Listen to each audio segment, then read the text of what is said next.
Hello my dear friends, आप सभी का स्वागत है लर्न विथ तुषार इस यूट्यूब चैनल पे, जिसकी हम बात करने वाले हैं किसकी। अब हम रुक करने वाले हैं क्लास 11 की तरफ, बायोलॉजी का part, first chapter living world. इस जगत में कौन कौन रहते हैं, लिविंग ऑर्गेनिज्म क्या होते हैं, क्या वो नॉन लिविंग जैसा बिहेव करेंगे या सिंपल रहेगा, उनका लोकोमोशन कैसे रहेगा, उनको कैसे प्रिजर्व किया जाएगा, इसी के बारे में हम सारी चर्चा करने वाले हैं। उनके कैरेक्टर्स भी देखेंगे। ओके, ठीक है, तो चलो बिना वक्त जाया किए हम चलते हैं आगे की तरफ। अगर हम बात करें, देखो लिविंग वर्ल्ड की अगर हम बात करते हैं तो हमें क्या क्या देखना है, देखो बेसिक प्रिंसिपल्स ऑफ लाइफ देखना है, बराबर है। फिर क्या देखना है, हर्बेरियम, बोटानिकल गार्डन क्या होता है, म्यूजियम क्या होता है, जूलॉजिकल पार्क क्या होते हैं, बायोडाइवर्सिटी पार्क एंड इसमें की फैक्टर कौन से होते हैं, ये भी हमको पढ़ना है। लेट कम, देखो हमको बोला है कि कैन यू रिकॉल, क्या बोला है, can you recall what is the difference between living and non living. तो लिविंग और नॉन लिविंग के अंदर क्या डिफरेंस हो सकता है, बताओ। देखो अगर हम बात करें लिविंग ऑर्गेनिज्म की तो ये ग्रो होते हैं, बराबर है, रिप्रोडक्शन होता है, इनका मल्टीप्लिकेशन होता है। लेकिन हम अगर बात करें किसकी, नॉन लिविंग की, तो इनका ना रिप्रोडक्शन होता है ना ग्रोथ होती है, ऐसा कुछ भी नहीं होता है, मल्टीप्लिकेशन भी नहीं होता है, इनको लाइफ ही नहीं होती है। किसका, अगर हम नॉन लिविंग की बात करें तो इनके अंदर हमको लाइफ दिखाई नहीं देती है। फिर अगर ग्रो होने के लिए जैसे लिविंग ऑर्गेनिज्म को वाटर की जरूरत है, सॉइल की जरूरत है, एयर की जरूरत है, वैसे नॉन लिविंग को इसमें से किसी भी चीज की जरूरत नहीं पड़ती है। अगर हम लिविंग थिंग्स की एग्जाम्पल की बात करें तो इसमें आ जाएंगे ह्यूमंस है, बर्ड्स है, प्लांट्स है। नॉन लिविंग में जितनी भी सारी चीजें हमारे घर में हो या कहीं भी स्कूल में रहती है, तो जो भी चीजें है, टेबल वगैरह, चेयर, तो इसको हम क्या कहेंगे, नॉन लिविंग थिंग्स। ये हमको ध्यान में रखना है, बहुत महत्वपूर्ण। या जो भी बेसिक डिफरेंस है लिविंग बीइंग और नॉन लिविंग बीइंग, ये क्या होता है कि लिविंग बीइंग को लाइफ होती है, नॉन लिविंग को लाइफ नहीं होती है। Analyst the characteristic of living organism, तो हमको यही रिकॉल करना है। तो कैरेक्टरिस्टिक्स भी यही है, दूसरा कुछ नहीं होता है। क्या कैरेक्टरिस्टिक्स रहेंगे, उनके अंदर ग्रोथ होती है, वो रिप्रोडक्शन कर सकते हैं, वो लोकोमोशन कर सकते हैं और उनको लाइफ है। इस प्रकार से हम जो भी कैरेक्टर्स है लिविंग थिंग्स की बता सकते हैं। देखो whether all organisms are similar, justify करो अपना आंसर। तो नहीं है, सारे लिविंग ऑर्गेनिज्म एक जैसे नहीं होते हैं, क्योंकि हर एक का शेप अलग होगा, हर एक का स्ट्रक्चर अलग होगा, हर एक का हैबिटेट अलग होगा, हर एक का मोड ऑफ न्यूट्रिशन भी अलग होगा। कोई ऑटोट्रॉपिक होगा, कोई हेट्रोट्रॉपिक होगा। तो इस प्रकार से हम क्या कह सकते हैं, no, no means no, all organisms are not similar. ये हमको ध्यान में रखना है। देखो हमारा जो प्लैनेट है, हमारा प्लैनेट कौन सा है भाई, हमारा प्लैनेट कौन सा है, अर्थ है। तो अर्थ में क्या क्या रहते हैं, देखो अबायोटिक एंड बायोटिक फैक्टर। अब देखो हम बायोटिक फैक्टर की बात करें तो क्या रहेंगे, प्लांट्स होंगे और एनिमल्स रहेंगे, बराबर है। अगर हम अबायोटिक की बात करें तो इसमें क्या रहेगा, एयर रहेंगे, वाटर होगा एंड सॉइल। ऐसी बहुत सारी चीजें हैं। तो इनका मिलकर ये सारी चीजें हमें कहाँ मिलती है, ये हमें मिलती है हमारे प्लैनेट। प्लैनेट मतलब कौन सा प्लैनेट, अर्थ के ऊपर। The biotic components are obviously the living beings present around us. Biotic component हम किसे बोलेंगे, जो भी हमारे अराउंड में प्रेजेंट है, जिनका हमको सहवास मिलता है, जिनके साथ हम मतलब खेलते भी है, बहुत सारे पेट एनिमल्स है जिनको हम पालते हैं, तो ये सारे हमारे अराउंड आते हैं, ठीक है। देखो बेसिक प्रिंसिपल्स क्या होते हैं लाइफ के, तो देखो मेटाबॉलिज्म, अगर फर्स्ट प्रिंसिपल की हम बात करें तो मेटाबॉलिज्म। फिर मेटाबॉलिज्म हम किसको बोलेंगे, मेटाबॉलिज्म हम किसको बोलेंगे, देखो addition of catabolism and anabolism. See metabolism is a breaking of molecules, that is catabolism. फिर कैटाबॉलिज्म हम किसको बोलेंगे, ब्रेक करेंगे, देखो catabolism breaking of macromolecules, breaking of macromolecules, बराबर है, मतलब ग्लाइकोजन से क्या बनेगा, ग्लूकोज बनेगा। तो इसको हम क्या कहेंगे, कैटाबोलिज्म हो गया। और हम किसकी बात करें, देखो अगर हम बात करें एनाबोलिज्म, किसका, एनाबोलिज्म, तो एनाबोलिज्म क्या होता है, सिंथेसिस ऑफ मैक्रोमोलिक्यूल। क्या होता है, सिंथेसिस ऑफ मैक्रोमोलिक्यूल। एग्जाम्पल, अगर हम ग्लूकोज ग्लूकोज ऐसे जोड़ देंगे, ग्लूकोज ग्लूकोज चेन, तो ये चेन क्या बनाएगा, ये बनाएगा ग्लाइकोजन। तो इसको ही हम क्या बोलते हैं, ये दोनों को ही हम क्या बोलेंगे, मेटाबॉलिज्म। क्या बोलेंगे, मेटाबॉलिज्म, ध्यान में रखना है, ठीक है। इन दोनों को ही हम क्या बोलेंगे, मेटाबॉलिज्म। देखो, metabolism is a breaking molecules, that is called as catabolism, and the making of new molecules, that is called as anabolism। क्या बोलेंगे, एनाबोलिज्म बोलेंगे किसको, जो भी नया मॉलिक्यूल फॉर्म होगा एक चेन के साथ, उसको हम क्या बोलेंगे, एनाबोलिज्म, उस प्रोसेस को, ये हमको ध्यान में रखना है, ठीक है। The living being once produced born has to survive. तो कोई भी लिविंग ऑर्गेनिज्म पैदा होता ही इसलिए है कि उसको जीना पड़ता है, जीना है, जीना दुश्वार है, किसके लिए, बहुत लोग बोलते हैं जीना सिर्फ मेरे लिए, अरे काहे का, तारे लिए काहे का जीना। अगर खुद से जन्म लिया है, अपना जन्म हुआ है, तो दूसरे के लिए जीना चाहिए क्या, हाँ जी, इसलिए बोला जाता है भला करो सबका प्रभु सबका हो कल्याण।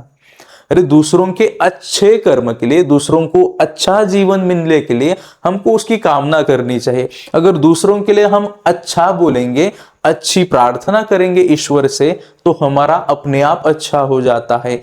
वरना हम दूसरों के लिए गड्ढा खोदते हैं, हम खुद उसके अंदर जाकर क्या होता है, कार्यक्रम हमारा हो जाता है। तो ऐसा नहीं करना है। तो सभी के लिए हमको दुआएं मांगनी है जो रब तक या ईश्वर तक पहुंचती है। हम अगर किसी का अच्छा नहीं कर सकते तो कम से कम हमें किसी का बुरा भी नहीं करना चाहिए। तो हर एक को जीने का अधिकार है। ओके, ठीक है, हमको समझता है क्या, बॉर्न हैज टू सर्वाइव, अगर किसी का जन्म हुआ है तो उसको वहां जीना का अधिकार है, ये हमको ध्यान में रखना है, ठीक है। For survival it needs energy and many chemical molecules. तो सिर्फ एनर्जी की भी जरूरत पड़ती है, उसको कुछ काम करना पड़ता है। जो भी बॉडी के अंदर कॉम्प्लेक्स प्रोसीजर होगा वो करने के लिए उसको एनर्जी की जरूरत पड़ेगी। For energy it has perform metabolism. तो जो भी एनाबोलिज्म है, कैटाबोलिज्म है, ये दोनों भी करना पड़ेगा, जिसकी वजह से उसको एनर्जी मिल जाएगी। देखो, ग्रोथ की अगर हम बात करें कि from birth onwards organism show tendency of growth and development. तो ऑर्गेनिज्म क्या दिखाते हैं कि उनका ग्रोथ भी होता है। तो लिविंग ऑर्गेनिज्म की टेंडेंसी यही है कि वो ग्रोथ दिखाने का काम करते हैं, उनकी डेवलपमेंट होती है, उनका साइज बढ़ता है। तो एक बहुत महत्वपूर्ण टेंडेंसी है कि वो अपनी ग्रोथ होती है, ये सबको दिखा सकते हैं और जी भी सकते हैं, ठीक है। This overall process is orchestrated process. If you might have observed sand mounds होता है, boulders grow होता है, तो ऐसे बहुत जगह हम देखते हैं कि वह हमको ये बढ़ते दिखाई देते हैं। This growth is not from within and hence these are not living beings. तो अगर हम बात करें सैंड, ये क्या लिविंग ऑर्गेनिज्म है, लेकिन पानी के अंदर ये बढ़ता है, कहाँ से आता है ये हमें पता होना चाहिए। क्या उसको कोई खाना देता है, नहीं, लेकिन रेती वहां जमा होती है या सैंड जमा होती है, तो इसको हम नॉन लिविंग थिंग्स कहते हैं। देखो, एजिंग क्या होता है, एजिंग क्या होता है, एजी लेजी सुनो जी, ये वाला एजिंग नहीं। एजिंग मतलब हमारा आयुर्वान, जो हमारी एज है ये बढ़ जाती है। बहुत बार सभी को पता है कि लड़कियों को क्या नहीं पूछा जाता है, लड़कियों को हमेशा उनकी उम्र नहीं पूछनी चाहिए और लड़कों को हमेशा उनकी सैलरी नहीं पूछनी चाहिए। ये सबको हमको ध्यान में रखना है, ठीक है, ऐसा कभी नहीं करना है। तो ये दोनों चीजें हमको हमेशा ध्यान में रखनी है, ठीक है। Growth and development are not the processes which have unlimited time span. तो अनलिमिटेड टाइम स्पैन है ही नहीं, हम बहुत कम समय के लिए इस धरती पे आए हैं। ज्यादा समय हमारे पास नहीं है, अनलिमिटेड लाइफ स्पैन या टाइम स्पैन हमारे पास नहीं है। जितना भी समय हमको दिया है ईश्वर ने इस धरती पे आकर कुछ कर दिखाने का, उसी अनलिमिटेड समय नहीं, लिमिटेड समय में ही हमको कुछ कर दिखाना है। अपना तो सही, लेकिन हमारे माँ बाप का भी नाम वहां हमको रोशन करना है, बढ़ाना है। समाज में वो जो नीचे झुकते हैं, बहुत लोगों के सर हमारी वजह से ही नीचे झुकते हैं, वही सर हमको ऐसे उठकर चलने के लिए हमको मदद करनी है। किसी भी माँ बाप को नीचे चलकर, नीचे देखकर चलने के लिए हम मजबूर ना करें, बराबर है। तो उनके अंदर भी हमको एक हौसला बढ़ाना है कि हमें डिप्रेस नहीं होना है, हमारे मंजिल तक जाना है और मंजिल हासिल करके रहना है, ये हमको मन में ठान लेना है। ठीक है। A certain point of time, the molecules, organs, system begin to lose their effective working and become old. अब देखो, बच्चा पैदा होता है, क्या होता है, बच्चे का जन्म होता है, वो फिर क्या बन जाता है, जैसे बोलो बेबी बन जाता है, बेबी के बाद चाइल्ड बन जाता है, चाइल्ड के बाद फिर नॉटी बच्चा बन जाता है, नॉटी के बाद स्कूल में जाता है, बराबर है। स्कूल में जाने के बाद कहाँ जाता है, कॉलेज जाता है, कॉलेज जाने के बाद कौन सी पढ़ाई, गार्डन में पढ़ाई करता है, बराबर है। फिर क्या होता है, जॉब मिलती है, ऐसा होता रहता है। जैसे जैसे उम्र भी बढ़ जाएगी फिर वो ओल्ड भी हो जाएगा, फिर जॉब के बाद उसको क्या करना है, मैरिज करना पड़ता है, मतलब नौकरी के बाद छोकरी मिलती है। ऐसे वो बुढ़ापे तक जो भी एज रहेगा, इसको फिर वो क्या होता चला जाएगा, ओल्ड होता रहेगा। This ageing process of the body, तो बॉडी भी हमको लगता है कि धीरे धीरे ओल्ड होता जाता है, बराबर है। तो देखो, उसको काम करने की जो भी इफिशियंसी है, ये भी कम होने की बहुत संभावना है।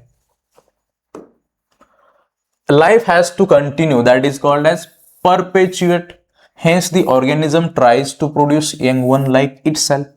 तो यही है कि अगर हमको लाइफ कंटिन्यू करना है, हमारी जनरेशन आगे बढ़ानी है, तो हमें क्या करना है, देखो हमें क्या करना पड़ता है, हमें रिप्रोडक्शन करना पड़ता है।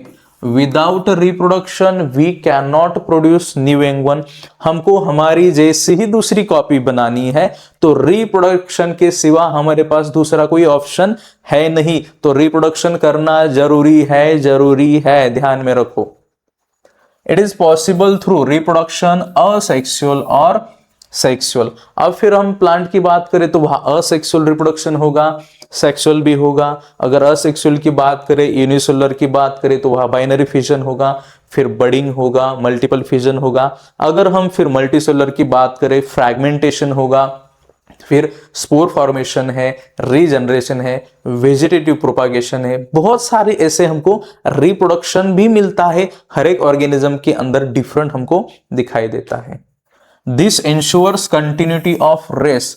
तो देखो, रेस तो बढ़ती जाती है, कंपटीशन कितना बढ़ रहा है, जितनी आबादी बढ़ेगी उतना ही कंपटीशन बढ़ने के चांसेस ज्यादा है, ये हमको ध्यान में रखना है। अगर इस आबादी में, अगर इस रेस में, इस कंपटीशन में हमको बनाए रखना है, तो हमको दुनिया से कुछ अलग कर दिखाना पड़ेगा, वरना हम कंपटीशन से बाहर हो जाएंगे। तो अपने अंदर जो भी पोटेंशियल है उसको पहचानो, जो भी स्किल है उसको पहचानो और उसके ऊपर काम करना स्टार्ट करो अभी से। आपको सबसे ज्यादा बहुत आसानी से क्या मिल जाएगा, सक्सेस मिल जाएगा। इसलिए अपने अंदर की आवाज को पहले सुनो।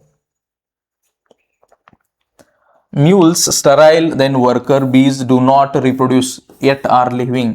देखो, म्यूल्स तो हमें पता है कि डांकी रहता है, डांकी भाई रहता है, ये तो पता है। हॉर्स भी रहता है, तो ये इनका कॉम्बिनेशन कौन है, म्यूल्स है।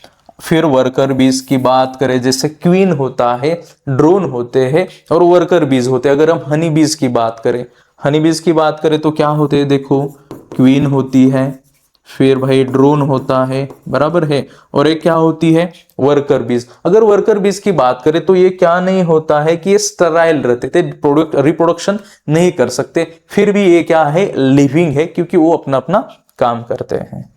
ठीक है, नेक्स्ट चलो क्या बोला है अभी देखो। As the body loses its capacity to perform, अगर बॉडी उसका कैपेसिटी लूज करेगा, कैसा, मेटाबॉलिज्म का। द ऑर्गेनिज्म क्या हो जाएगा भाई, डाई हो जाएगा, उसको ही हम क्या कहेंगे, इमॉर्टल। वो फिर क्या डाई हो जाएगा, उसका कोई मतलब नहीं रहेगा, ये हमको ध्यान में रखना है, ठीक है। Any living being responds to the thermal, chemical और biological changes in the surrounding. तो हमें पता है कि सराउंडिंग में बहुत सारे, अगर हम क्या करेंगे, कोल है तो उसके अंदर हमको पता है कि थर्मल एनर्जी रहती है। फिर क्या है, अगर कोई न्यूक्लियर फिजन हो रहा है तो उनको अंदर हमको केमिकल एनर्जी दिखाई देती है। फिर बायोलॉजिकल चेंजेस भी बहुत सारे होते हैं सराउंडिंग में, तो इनको क्या करना पड़ता है, लिविंग बीइंग क्या करते हैं, रिस्पॉन्ड करते हैं। रिस्पॉन्सिवनेस और irritability is a unique property of living organism.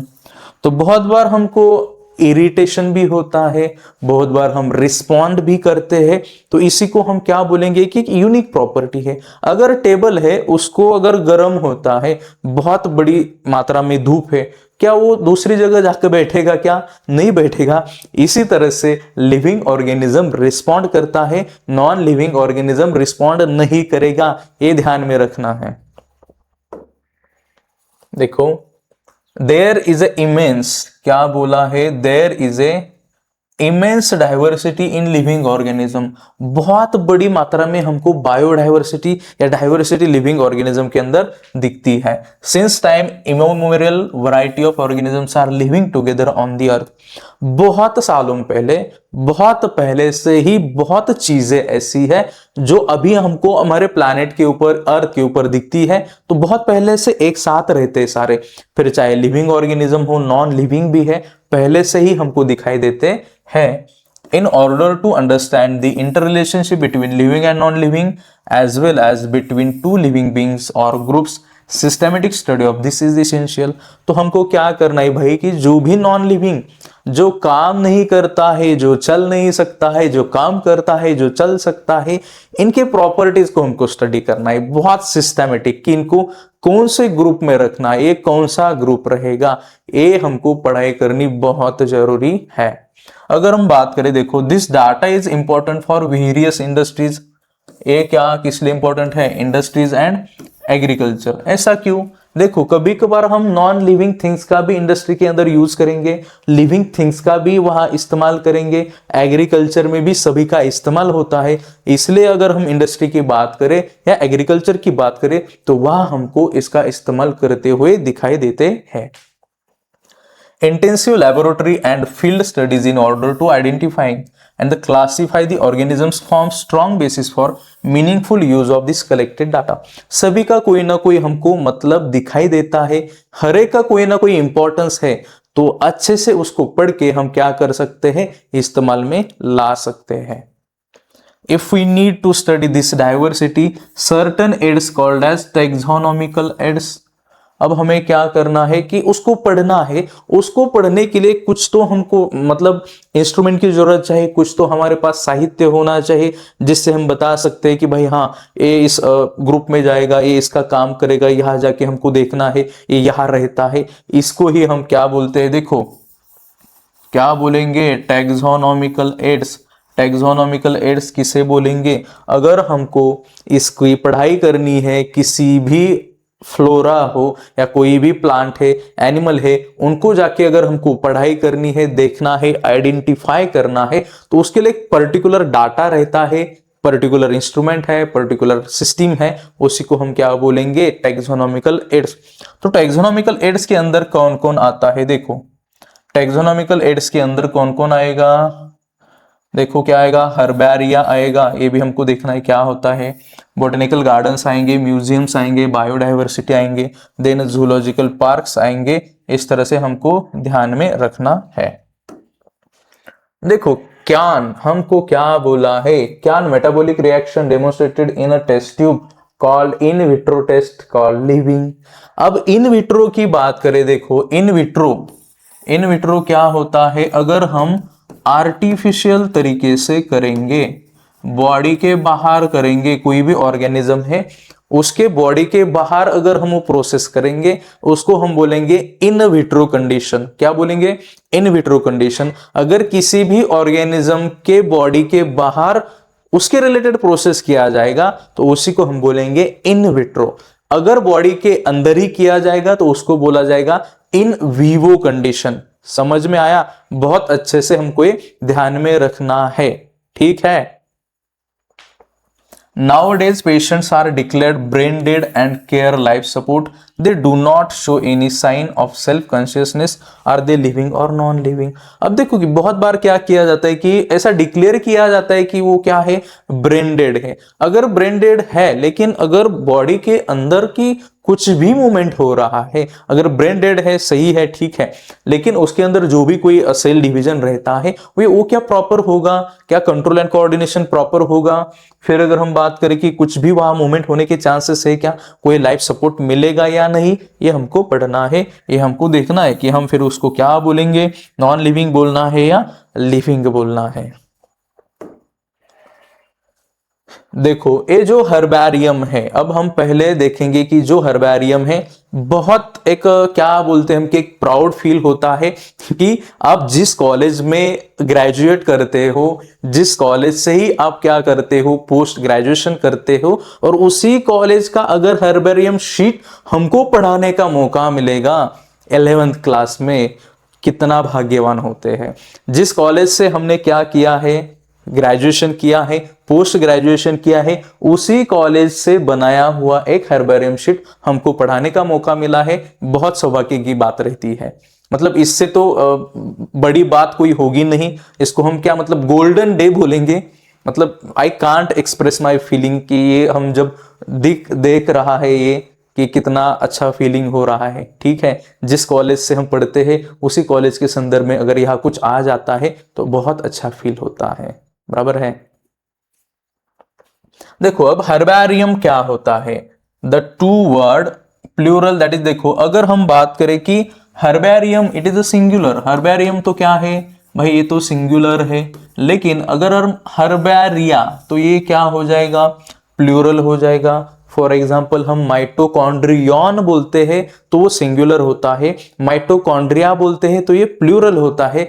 वैसे ही हर्बैरियम ए सिंगुलर है और हर्बैरिया बोले तो ये हमको क्या दिखता है, प्लूरल दिखाई देता है, ठीक है। Was coined by Piton de Tournefort in the book Elements।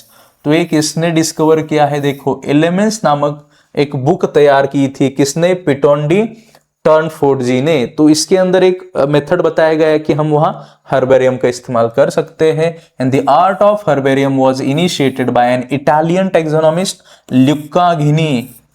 Luca Ghini मतलब देखो फिल्म में भी कोई अगर विलन है उसका नाम अगर रहते लुक्का भाई वगैरह, तो ऐसे लुका घिनी हम बोल सकते हैं। लुका घिनी 1492 1556 जो भी उनका पीरियड रहेगा। Herbaria are effective tool in the taxonomic studies. अगर किसी भी प्लांट का हमको टैक्सोनॉमिक स्टडी करना पड़ता है तो हर्बेरियम बहुत बहुत काम में आता है। कैसे, देखो एक एग्जांपल हमें दिया है हर्बेरियम का, सबको पता है, Tuljaram Chaturchand college Baramati Pune, department of botany हम कहेंगे, डिपार्टमेंट ऑफ मतलब अब जिसका जूलॉजी से हुआ है वो बोलेंगे डिपार्टमेंट ऑफ जूलॉजी, लेकिन यहाँ हर्बेरियम की बात हो रही है तो हम यहाँ क्या बोलेंगे, डिपार्टमेंट ऑफ बॉटनी। ये हमको ध्यान में रखना है। कौन से कॉलेज से है, तुलजाराम चतुरचंद कॉलेज पुणे, जो भी अभी ऑटोनॉमस हो चुका है, ओके, ध्यान में रखना है। तो देखो क्या दिया जाता है कि बॉटेनिकल नेम लिखा जाता है, एक हर्बेरियम शीट क्या रहता है, बॉटेनिकल नेम के बाद रहता है कि कॉमन नेम, फिर अगर उसको कैसे फाउंड किया है, कौन सी फैमिली है, क्या यूज रहता है, लोकेशन क्या है। तो देखो ये जो जहां भी वहां पाया गया है ये लोकेशन बारामती का ही है, ये भी हमको ध्यान में रखना है क्योंकि जहां भी जाएंगे तो बारामती फेमस है ही, तो इस हर्बेरियम के लिए भी बारामती फेमस है, ये भी हमको ध्यान में रखना है। ऐसे बहुत सारी चीजों के लिए बारामती फेमस है। वैसे ही हर्बेरियम शीट को जो भी क्लास 11 के बायोलॉजी में जो है, जो चैप्टर में वो दिया है फोटो, ये है कहां से, Tuljaram Chaturchand college Baramati, TC college Baramati, तो वहां से डिपार्टमेंट ऑफ बॉटनी से हमको ये देखने को मिलता है, तो ध्यान में रखो। हर्बेरियम इज इसेंशियल, क्यों भाई हर्बेरियम क्यों इसेंशियल है, dried plant specimen that is pressed, treated variously and then mounted on a standard size sheet in order to preserve it। तो एक स्टैंडर्ड शीट देखो, अगर हमको यहाँ एक स्टैंडर्ड शीट दिखाई मिलता है, इसके ऊपर ये क्या किया जाता है, माउंट किया जाता है और एक कॉर्नर में उसके सारे जो भी डिटेल्स है वो भरे जाते हैं, इसलिए उसको देखना, आइडेंटिफाई करना बहुत आसान हो जाता है।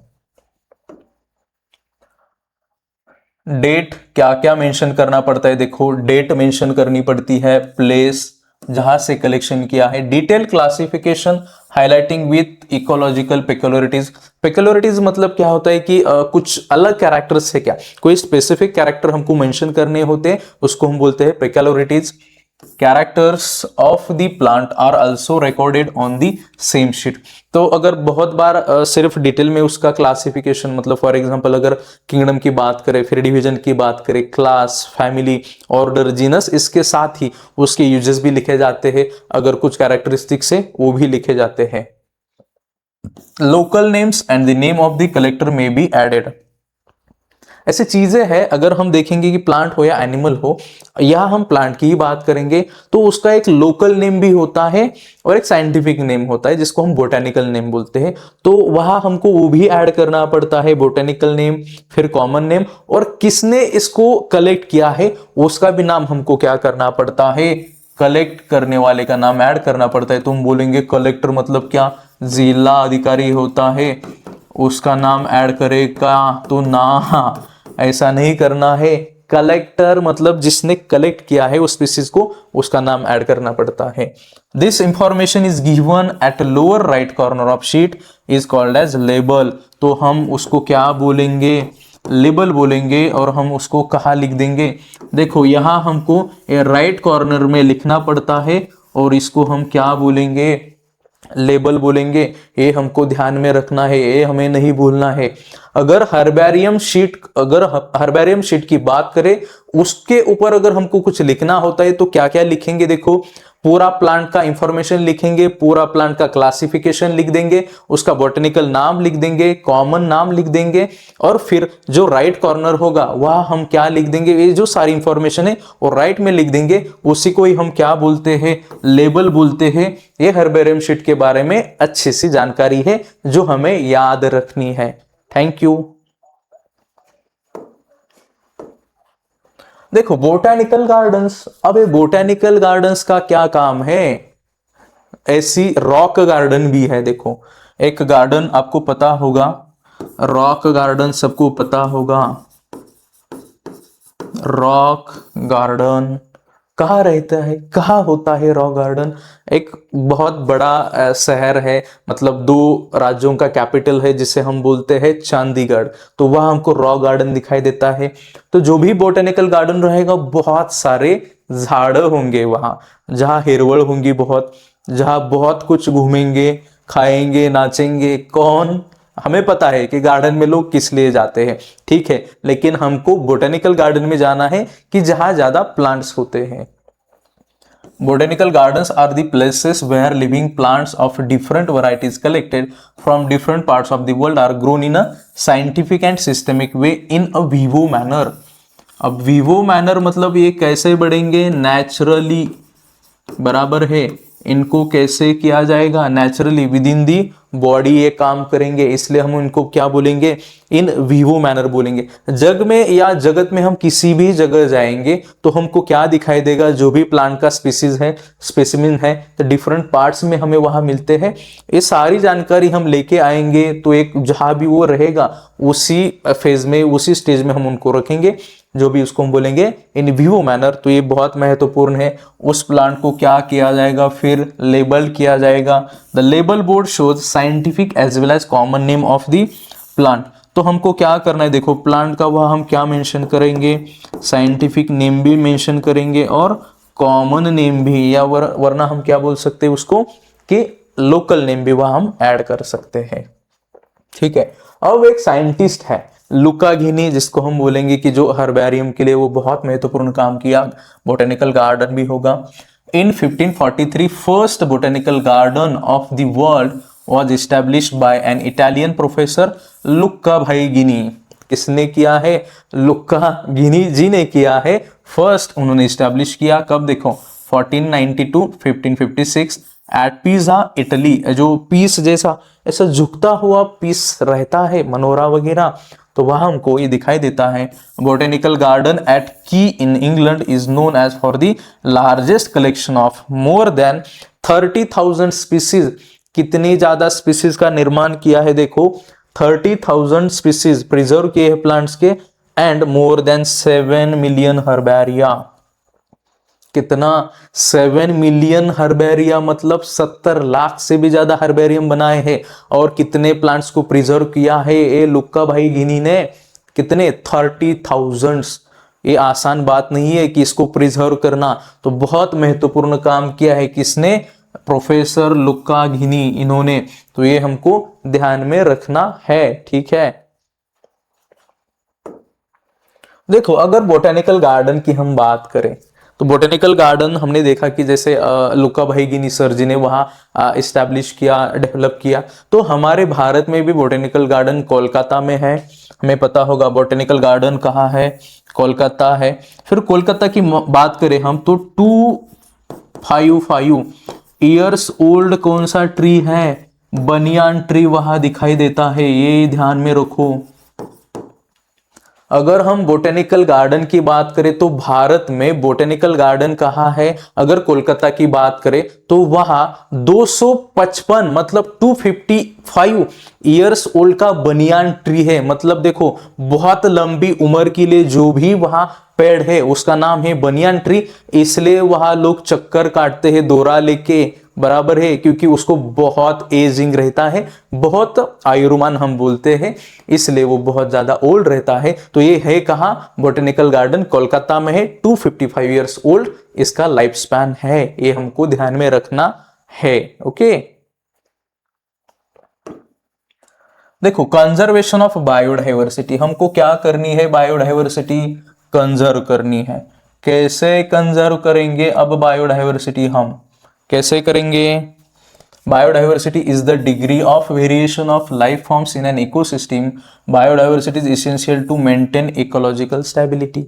इकोलॉजी, जो भी हम एनवायरनमेंट का स्टडी करते हैं जिस भी ब्रांच में, उसी को हम क्या बोलते हैं? इकोलॉजी। तो ये इसको सबको हमको अगर मेंटेन करना है, सस्टेन रखना है उनकी लाइफ, इसलिए कंजर्वेशन करना बहुत बहुत इंपॉर्टेंट है। ये हमको ध्यान में रखना है, हमको कंजर्व सबको करना है। The extent of complexity and density of biodiversity can be regarded as a measure of health of an ecosystem.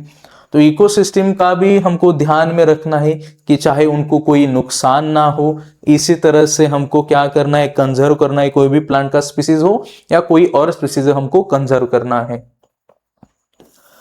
Population explosion and over exploitation of resources have resulted in the loss of biodiversity as an alarming rate।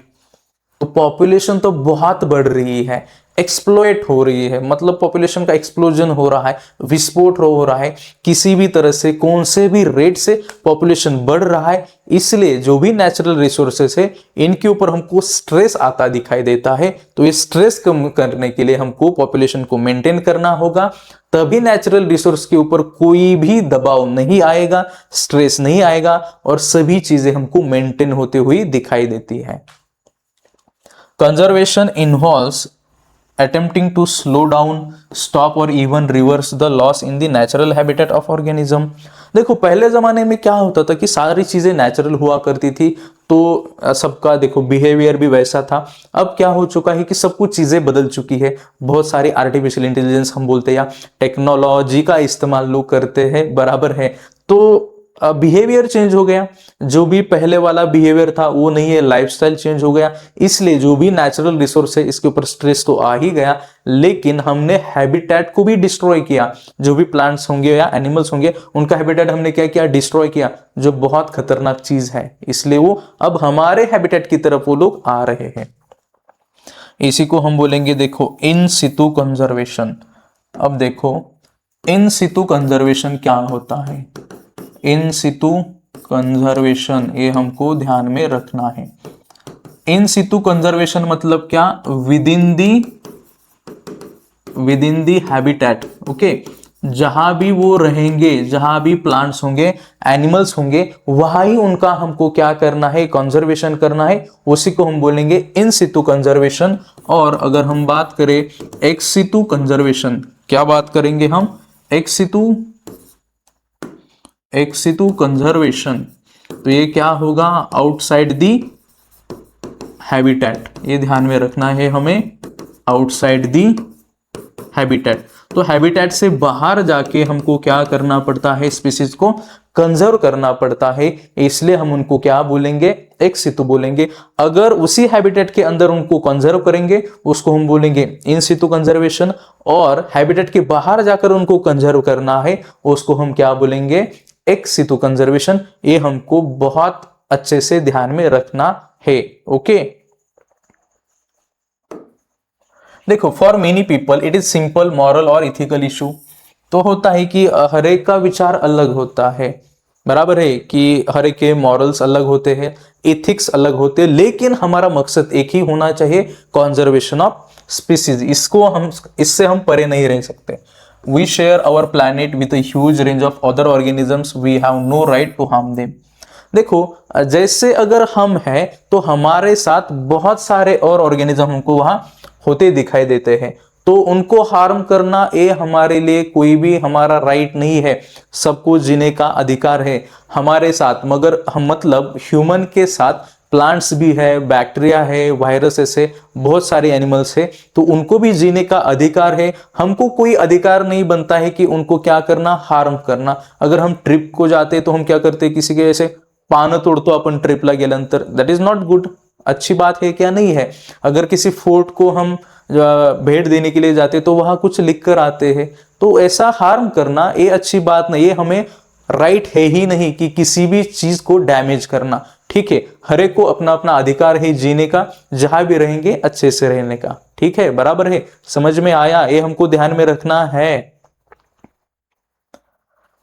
Biodiversity helps to maintain stability in an ecosystem. इसीलिए देखो, अगर ecosystem के अंदर अगर stability लानी है तो biodiversity का बहुत महत्वपूर्ण रोल है।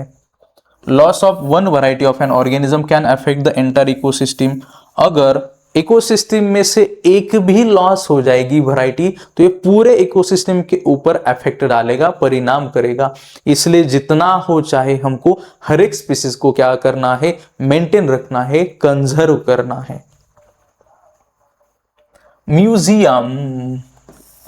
म्यूजियम मतलब क्या, वहां हॉल होता है, हॉल में जाके म्यूजिक बोलने का, टररम पम पम, तो हो जाएगा, इसको म्यूजियम बोलेंगे ना। म्यूजियम मतलब क्या होता है, देखो कि जैसे हम संग्रहालय बोलते हैं, जाके किसी भी प्लांट्स हो, एनिमल्स हो, उनको प्रिजर्व किया जाता है, उनको हम क्या बोलेंगे, म्यूजियम बोलेंगे। ये हमको ध्यान में रखना है।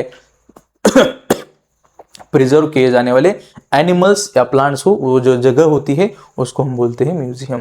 देखो, museums are the repositories where collections of preserve plant and animal specimens are kept. जहां एनिमल या प्लांट की स्पीसीज को क्या किया जाता है, प्रिजर्व किया जाता है, उसको हम बोलेंगे museum. Plants and animal specimen में preserve in formalin 10% to 40% formaldehyde in transparent jar. तो देखो, अगर हमें पता है किसी भी प्लांट को या एनिमल को हमको प्रिजर्व करना है, अगर म्यूजियम की बात करें, हमको म्यूजियम के अंदर प्रिजर्व करना है, तो एक जार रहता है, ट्रांसपेरेंट जार, लेकिन उसके अंदर जो लिक्विड रहता है, उस लिक्विड का नाम क्या है, उसको हम बोलेंगे फॉर्मेलिन और फॉर्मल्डिहाइड। तो ये कितना परसेंट रहता है, 10 to 40%। ये जो सॉल्यूशन रहेगा फॉर्मेलिन और फॉर्मल्डिहाइड का, इसके अंदर प्लांट और एनिमल को क्या किया जाएगा, प्रिजर्व किया जाएगा। ये हमको ध्यान में रखना है, ये म्यूजियम के अंदर किया जाता है। ओके, ठीक है। जार्स आर लेबल्ड, कौन से, ये पानी वाला जार होगा क्या भाई, पानी वाला जार नहीं होगा, पानी वाला जार नहीं होगा। ओके, ये नहीं होता है पानी वाला जार। ये जार रहेगा ट्रांसपेरेंट, कांच का जार रहेगा, जिसके अंदर हम फॉर्मेलिन डाल देंगे और उसके अंदर हम उस स्पीसीज को भी रख देंगे। लार्जर एनिमल्स लाइक, देखो अगर बर्ड्स है, फिर मैमल्स है, are usually stuffed and preserved.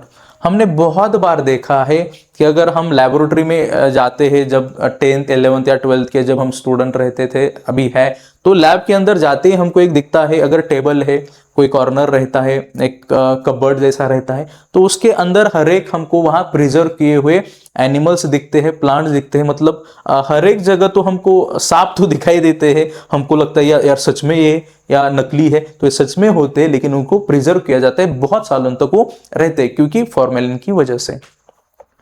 ये जो स्टोर करने वाली, कंजर्व करने वाली प्रोसेस है, इस साइंस को बोला जाता है टैक्सीडर्मी। ये हमको ध्यान में रखना है।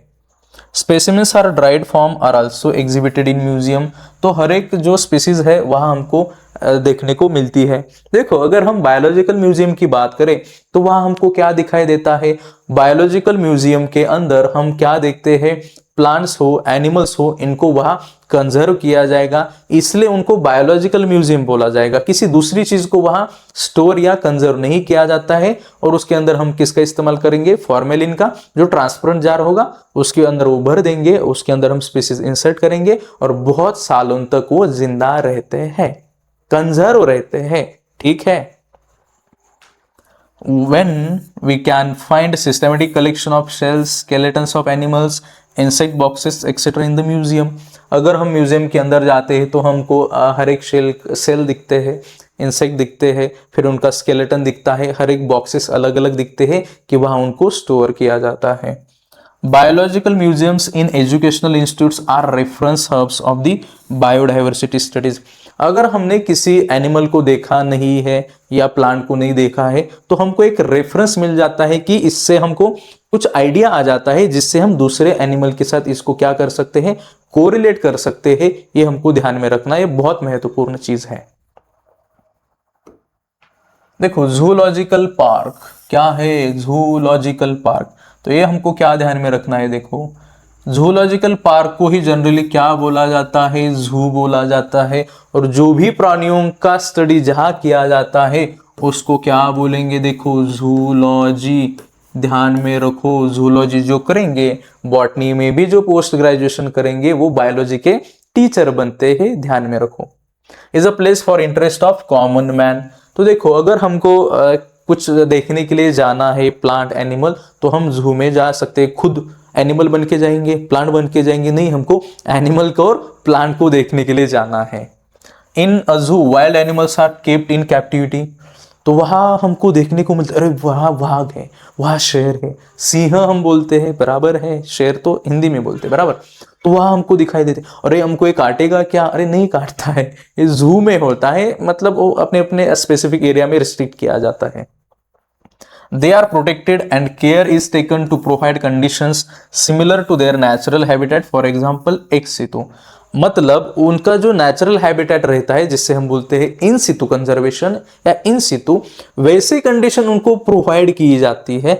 मतलब जैसे पहले वाला नेचुरल रहता है वैसा नहीं होता है, लेकिन उसी टाइप से उनको प्रोवाइड किया जाता है जूलॉजिकल पार्क में, या हम जू में बोलते हैं, इसलिए उसको बोला जाता है एक्स सितु। ये ध्यान में रखना है। In a zoo, a naturalist can study the food habits and behavior of animals। तो जो भी निसर्ग शास्त्रज्ञ रहते हैं ये जू में आके क्या कर सकते हैं? उनका स्टडी कर सकते हैं, बिहेवियर कैसा है, नेचर कैसा है, इन सभी के बारे में वो पढ़ सकते हैं, बता सकते हैं, रिसर्च भी कर सकते हैं। ये हमको ध्यान में रखना है। देखो, अगर हम बात करें कि ये जूलॉजिकल पार्क रहता है, हमें पता है ये जूलॉजिकल पार्क कहाँ है। एक देखो, एक दिया है इंदौर का है, जो एमपी मध्य प्रदेश में है। दूसरे अगर हम बात करें, देखो राजीव गांधी नेशनल पार्क, कौन सा? राजीव गांधी नेशनल पार्क है, राष्ट्रीय उद्यान बोलते हैं हम। ये कहाँ है नेशनल पार्क? ये है पुणे में। पुणे में कहाँ? कात्रज में। ये हमको ध्यान में रखना है।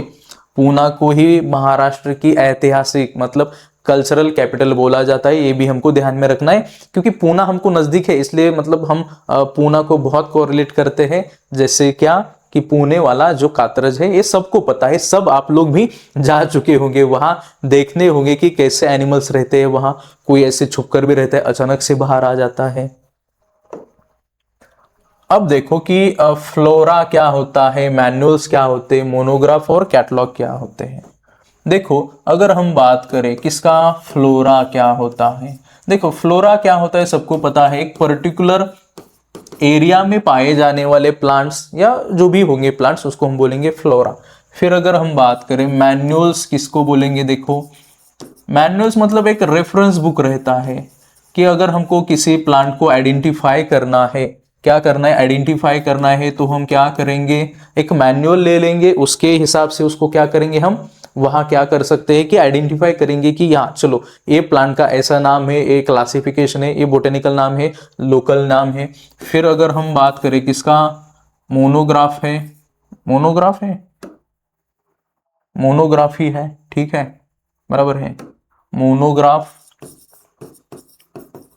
यहां डिटेल्ड इंफॉर्मेशन दिया होता है। देखो मोनोग्राफ में क्या होता है, डिटेल्ड इंफॉर्मेशन दिया जाता है, जिसकी वजह से हमको प्लांट को आइडेंटिफाई करना बहुत आसान हो जाता है। और लास्ट में है क्या, कैटलॉग, ये हमको ध्यान में रखना है। तो यहाँ ऑर्डर से सब कुछ दिया जाता है। ऑर्डर मतलब हमको बोल सकते हैं कि क्रम से सारी चीजें दिया जाती है, क्रम से सारी चीजें दी जाती है। कहाँ, कैटलॉग में।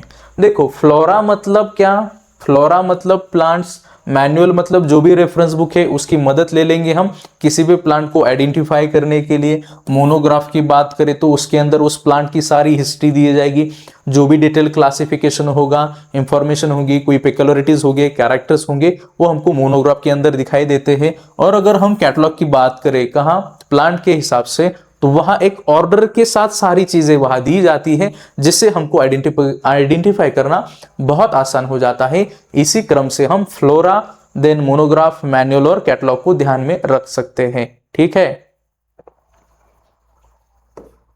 देखो बायोडायवर्सिटी पार्क, अब महाराष्ट्र की हम बात करते हैं। महाबलेश्वर सबको पता है, जहां पंचगनी है, जिसे बोला जाता है टेबल लैंड ऑफ महाराष्ट्र, बराबर है, पंचगनी को वही बोला जाता है।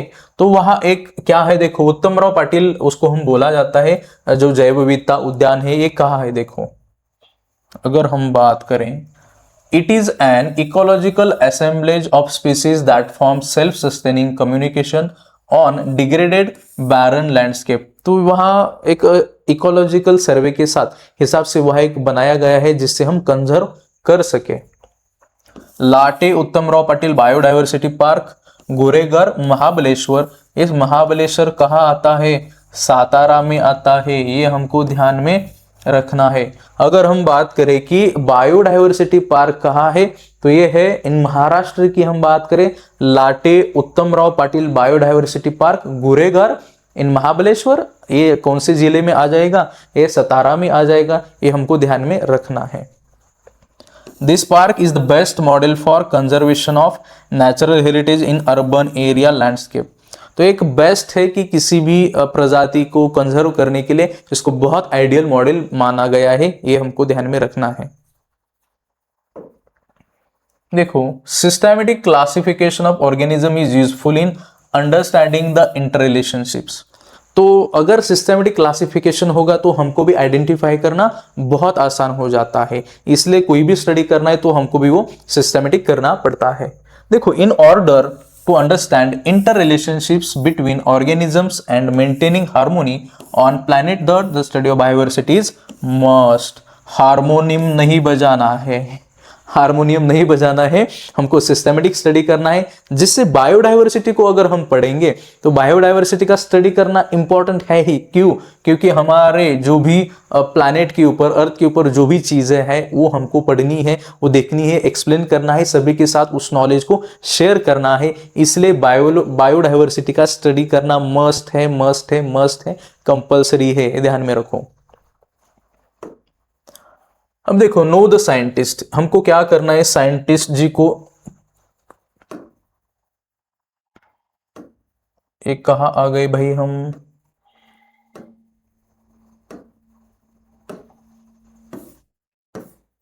लास्ट आ गए, हमने जूलॉजिकल पार्क देखा, ठीक है। अब हमको क्या करना है, साइंटिस्ट जो दिया है, कौन से साइंटिस्ट है, देखो नो दी साइंटिस्ट, भाई कौन से साइंटिस्ट है, डॉक्टर SP आगरकर। तो अगर हम बात करें Agarkar research institute, Agarkar research institute कहाँ है, इंस्टीट्यूट, ये पूना में है। ओके, ध्यान में रखना है 1946 में हुआ था। अगर हम बात करें इसकी तो इसको शॉर्ट में क्या बोला जाता है, ARI। ये कहाँ है, ये पूना में है। ये कहाँ है, ये इंस्टीट्यूट हमको पूना में दिखाई देती है। तो इनके बारे में हमको पढ़ना है। One of the leading botanist India doctor SP Agharkar was born in November 1884 in Malvan. तो मालवण कहाँ है, देखो मालवण है सिंधुदुर्ग जिल्हा है। सिंधुदुर्ग जो महाराष्ट्रातला जिल्हा आहे त्याच्यामध्ये आपल्याला त्यांचा जन्म झालेला त्या ठिकाणी बघायला मिळतो। ठीक आहे, तर मालवण मग कुठे आलं, सिंधुदुर्ग मधल्या जिल्ह्यामधील महाराष्ट्रामध्ये। ही एक्सप्लोर्ड बायोडाइवर्सिटी ऑफ वेस्टर्न घाट, जिसे हम बोला जाते पश्चिम घाट। बहुत ज्यादा मात्रा में हमको वहां बायोडाइवर्सिटी दिखाई देती है। Where he came across species of fresh water, for example jelly fish का भी स्टडी बहुत किया, which was until then only known to be found in Africa.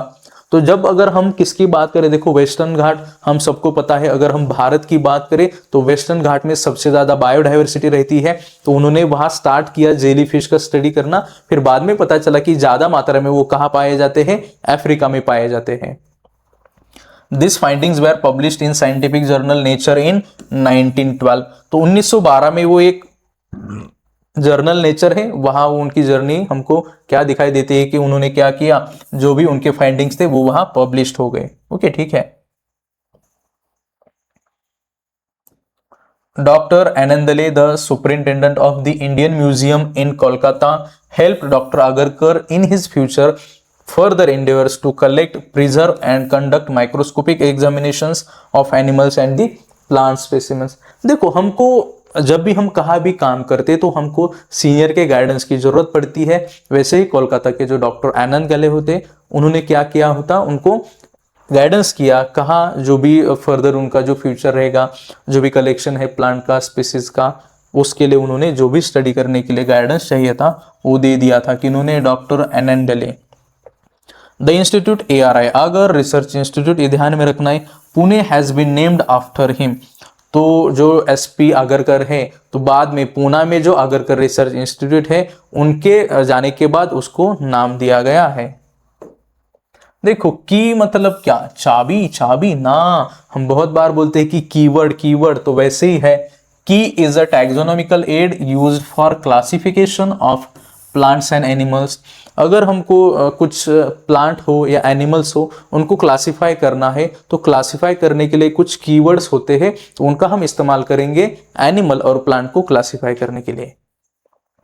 The डिकोटोमस की और बेस्ड ऑन कॉन्ट्रास्टिंग कैरेक्टर, अब उनके जो भी कैरेक्टर्स है, मतलब जो हमको दिखाई देते हैं अच्छे से कैरेक्टर है, उनको हम आइडेंटिफाई करेंगे और तभी वो हमको एक्सप्रेसिव या इंटरेस्टिंग लगेंगे।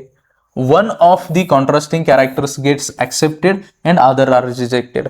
जो भी अच्छे वाले होंगे, जो जज रहे होंगे, जो इंटरेस्टेड कैरेक्टर्स होंगे, उनको ही हम क्या करेंगे, एक्सेप्ट करेंगे, बाकी कैरेक्टर को हम रिजेक्ट कर देंगे।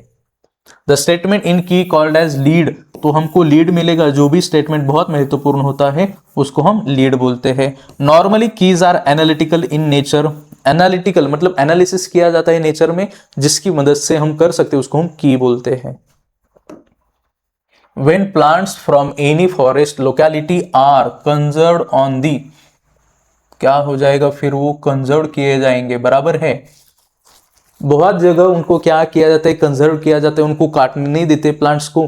जो भी गॉड के नेम से जहां रखा जाता है उनको हम बोलेंगे सैक्रेड ग्रू। ये हमको ध्यान में रखना है। देखो सैक्रेड ग्रूज ये बोला जाता है कि गॉड के नाम से वहां क्या किया जाता है, उसको कंजर्व किया जाता है, इसलिए उसको सैक्रेड ग्रू बोला जाता है। These are also considered as sacred natural sites by IUCN। IUCN क्या होता है, देखो international union for conservation of nature. क्या होता है, कंजर्वेशन ऑफ नेचर, बहुत इंपॉर्टेंट है। देखो these are also considered as sacred natural sites by IUCN। तो IUCN क्या होता है, international union for conservation of nature की हम बात करें तो वहां हमको पता है कि रेड लिस्ट होती है, जो भी लुप्त हुए हैं, जो भी एक्सटेंट होने वाले हैं हुए हैं, तो वहां हमको एक रेड लिस्ट में उनके अंदर वो हम डाल देते हैं उनको। इसलिए जो IUCN है बहुत महत्वपूर्ण डाटा या रिकॉर्ड वहां मेंटेन करते हैं। इसका फुल फॉर्म फिर से हमको ध्यान रखना है, international union for conservation of nature, और रेड लिस्ट वहां इंक्लूड किया जाता है, जिसकी मदद से हमको देखने को मिलता है कि जो भी एक्सटेंट हुए स्पीसीज इनको हम ध्यान में रख सकते हैं। ठीक है, देखो अगर सैक्रेड ग्रू की हम बात करें, कौन से सैक्रेड ग्रू की, तो अगर इसको क्या बोला जाता है, देखो कि ऐसी कम्युनिटी रहती है कि जहाँ एक देवता माना जाता है कहाँ कहाँ प्लांट को, तो वहाँ लोग उसको काटते नहीं है, तो एक गॉड के नाम से भी जंगल को जाना जाता है, इसलिए उसको बोला जाता है सैक्रेड ग्रू। ये हमको ध्यान में रखना है। देखो अगर हम बात करें कि इसका इकोलॉजिकल रोल क्या है, बायोडाइवर्सिटी हॉटस्पॉट है, local climate regulation, soil erosion prevention, ये काम में आते हैं। फिर अगर कल्चरल इंपॉर्टेंस देखें तो अगर कोई रिचुअल्स करनी है, कल्चरल रिचुअल्स करनी है, तो वहाँ भी उसका बहुत इंपॉर्टेंट है। फॉर एग्जांपल बनियान ट्री सबको पता है, ज़्यादा आयुर्मान होने की वजह से जो भी महिलाएं रहती है वो क्या करती है, वहाँ फेरे लगाती है अपने पति के लंबी उम्र के लिए, तो ये भी हमको ध्यान में रखना है कि जो कि कल्चरल इंपॉर्टेंस है। राजस्थान में भी देखो खेजारी के वहाँ है, महाराष्ट्र की बात करें हम देवराई बोला जाता है, जो अंबोली देवराई है वहाँ है। फिर अगर हम लोकल गोल्स, कर्नाटका में है देवराई काड़ू है, केरला में है कावस कह के। अगर फिर कहा जाएंगे हम हिमाचल प्रदेश में जाएंगे तो देवावन है, मेघालय में लॉ कायंताग है, फिर ओडिशा में जहेरा नामक सैक्रेड ग्रू है, तमिलनाडु में पुतपेट सैक्रेड ग्रू है। तो हर एक राज्य में एक पर्टिकुलर होली प्लेस माना गया है, पेड़ को एक देवता के समान माना गया है, इनको काटने का आदेश वहां नहीं है। तो देखो इश्यूज विद सैक्रेड ग्रू क्या रहते हैं, देखो लैक ऑफ लीगल रिकॉग्निशन, मतलब इसको कोई ऑफिशियल है नहीं कि यार कोई ऐसा रूल नहीं है वहां, तो लोगों ने अपने रूल बनाए हैं, तो एक थोड़ा वहां फेल्योर रहता है। कल्चरल डिक्लाइन, तो मतलब किसी भी चीज के लिए ज्यादा वहां सुपरस्टिशन बन जाता है, फिर उसकी वजह से। Way forward, survey of legal protection ये भी किया जाता है, कम्युनिटी एम्पावरमेंट के लिए भी इसका यूज किया जाता है, फॉरेस्ट राइट एक्ट 2006 के तहत। फिर कंजर्वेशन को कंजर्व करने के लिए एफर्ट्स लगाए जाते हैं, कल्चरल रिवाइवल है, पॉलिसी इंटीग्रेशन है, और पब्लिक प्राइवेट पार्टनरशिप। तो बहुत सारी ऐसी चीजें हैं कि बहुत पब्लिक रहता है या कोई भी सामाजिक संस्था रहती है, वो क्या करते हैं कि पार्टनरशिप में उसको कंजर्व करने के लिए हेल्प करती है। इसी तरह से हमने एक ही शॉट में पूरा 11th क्लास का बायोलॉजी पूरा खत्म किया है। आई होप ये आपको समझ में आया होगा। क्लास 11th का फर्स्ट चैप्टर हमने बहुत अच्छे से पढ़ा है, सभी चीजें, चाहे वो हर्बेरियम हो, जूलॉजिकल पार्क हो, म्यूजियम हो, IUCN हो, फिर नॉन लिविंग, लिविंग थिंग्स से सारे बेसिक से हमने स्टार्ट किया था। आगरकर रिसर्च इंस्टीट्यूट, इनके बारे में भी हमने पढ़ा, प्लांट को कैसे आइडेंटिफाई करना है, ये सारी चीजें हमने लिविंग वर्ल्ड के अंदर पढ़ी है। आई होप आपको समझ में आया होगा। आपको कोई भी क्वेश्चन होगा, कोई डाउट होगा तो आप पूछ सकते हो। अपना ये वीडियो अपने दोस्तों के साथ शेयर करिए जो भी क्लास 11th की तैयारी करते हैं बायोलॉजी की। तो ऐसे ही हम क्लास 11th के भी हर एक चैप्टर का वन शॉट आपको दे देंगे रिवीजन के लिए, जो भी फिर चाहे यूनिट टेस्ट हो, सेमेस्टर एग्जाम हो, सबके लिए हमको फायदेमंद रहेगा। सिर्फ हमारा फोकस रहेगा पढ़ाई पढ़ाई पढ़ाई, पढ़ाई के साथ नॉलेज नॉलेज नॉलेज, यही हमको करना है। ठीक है फ्रेंड्स, अपने दोस्तों के साथ ये अपना वीडियो शेयर करो और अपना पढ़ाई करना मत भूलो। Thank you.